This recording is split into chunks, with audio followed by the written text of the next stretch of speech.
Oy, good day mga kamots. Welcome back to our YouTube channel. For today's video, may bago na naman nga tayong pag-uusapan.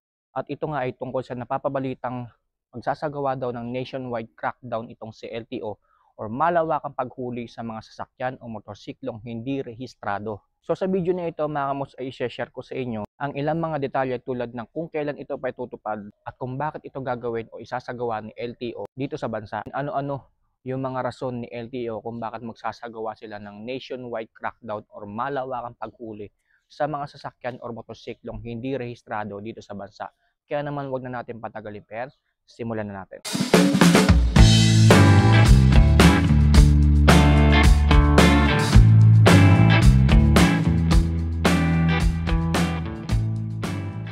First of all mga kamos, disclaimer lang, itong mga information na i-share ko sa inyo sa video na ito ay base lamang sa inilabas na balita na kung saan ito nga si Land Transportation Office or LTO ay magsasagawa o magpapatupad ng nationwide crackdown o malawakang paghuli sa mga sasakyan kasama ang mga motorsiklo na bumibiyahe na hindi updated ang rehistro, sa madaling salita ay hindi mismo rehistrado. Ayon pa sa balita, hindi lamang mga sasakyan o mga motorsiklong hindi rehistrado ang huhulihin sa nationwide crackdown na ito na isasagawa ni LTO. Kasama rin sa huhulihin sa nasabing nationwide crackdown yung mga sasakyan o motorsiklong nabili ng second hand at magpasa hanggang ngayon ay hindi pa itina-transfer of ownership ng bagong nakabili. Mga hindi pa rin nag-aasikaso ng transfer of ownership ng mga nabili nilang second hand na motor o sasakyan. So you should be worried on this dahil kasama kayo sa mga tatargetin ng nationwide crackdown na isasagawa ni LTO. Hindi lang yun, nabanggit din sa nasabing balita ay huhulihin din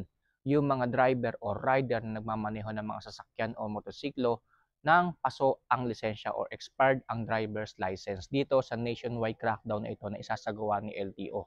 Ano-ano nga ba yung mga reason or dahilan ni LTO kung bakit sila magsasagawa ng nationwide crackdown or malawakang paghuli ng mga sasakyan at motorsiklong hindi rehistrado dito sa bansa? Ayon kasi sa balita at base na rin sa direktiba na binigay ng Pangulo ng Pilipinas sa ahensya ng Land Transportation Office or LTO na kailangan siguruhing maayos at mapapakinabangan pa at nagagamit pa yung mga sasakyan mga kamos na at motorsiklo dito sa bansa. Sa pamamagitan kasi ng pagre-rehistro ng mga sasakyan o motorsiklo, yearly inspection o kasama sa rehistro kung yung sasakyan o motorsiklo ba natin pwede pang gamitin sa kalsada. Kaya doon nag-ugat yung nationwide crackdown or malawakang paghuli sa mga sasakyan at motorsiklong hindi rehistrado dito sa bansa. So maaaring sa mga previous checkpoint kasi nila mga kamots, na-observe nila na may mga nahuhuli silang mga sasakyan or motorsiklo na hindi updated ang rehistro. At may mga ilang driver at riders na nahuhuli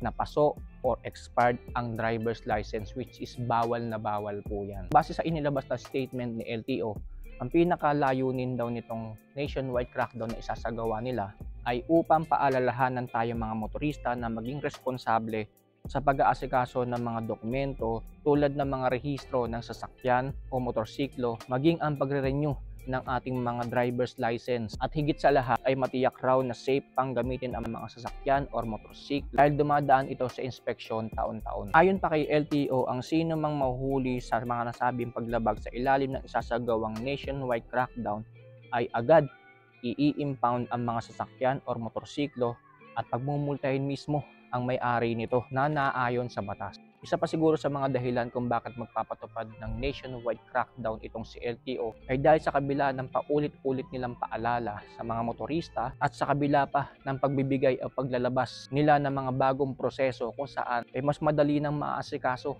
ang rehistro ng mga sasakyan or motorsiklo, ay may mga ilang pa rin hindi sumusunod at ayaw pa rin lumagay sa legal. Yung bang gusto ay lagi may sakit ng ulo. Yes, sakit talaga sa ulo yan mga kamos dahil kapag hindi natin inasikaso yung rehistro ng mga sasakyan or motorsiklo natin at hindi na inspeksyon yan ng LTO kung pwede pa bang gamitin o hindi na at nahuli tayo sa isasagawang nationwide crackdown na ito ni LTO ay talagang sobrang sakit sa ulo ang mai-experience natin. Dahil bukod sa mai-impound na mismo yung sasakyan or motorsiklo natin, pagmumultahin pa tayo nang wala sa oras. Kaya kung ayaw natin ng sakit ng ulo at ayaw natin mahuli sa isasagawang nationwide crackdown na ito ni LTO, i-make sure natin makamos na updated yung mga rehistro ng mga sasakyan natin kung maaari pa ba itong gamitin or hindi na. Dahil base po sa iniutos ng Presidente ng Pilipinas, dapat siguruhin na ang mga sasakyan or motorsiklo dito sa bansa maayos pang gamitin at para na rin hindi nasasangkot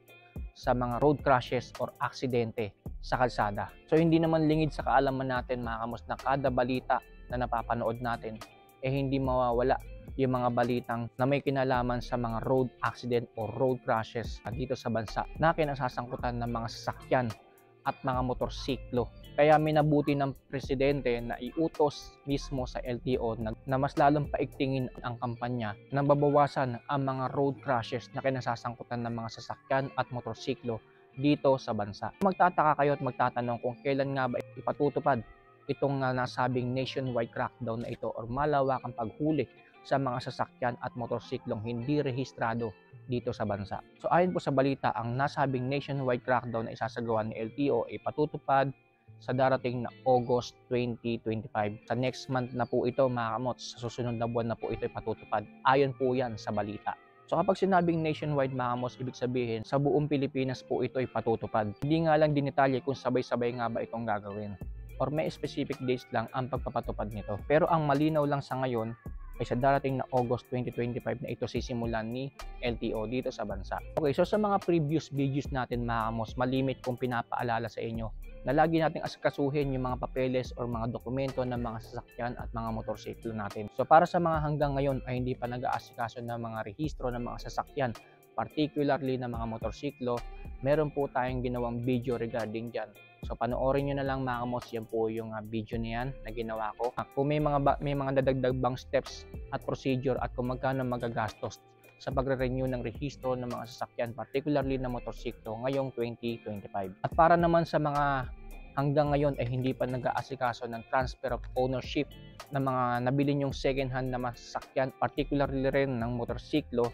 So meron din po tayong ginawang video regarding dyan. Panoorin nyo na lang mga kamos kung saan dinetail ko rin dyan yung mga steps and procedures at kung ano yung mga dapat yung tandaan at gawin sa pagpapatransfer of ownership at kung magkano rin ang magagastos nyo ngayong taon. Dahil as I mentioned earlier, kasama sa mga huhulihin yung mga second hand na motor o sasakyan na hindi pa na ipapatransfer ang ownership sa bagong nakabili.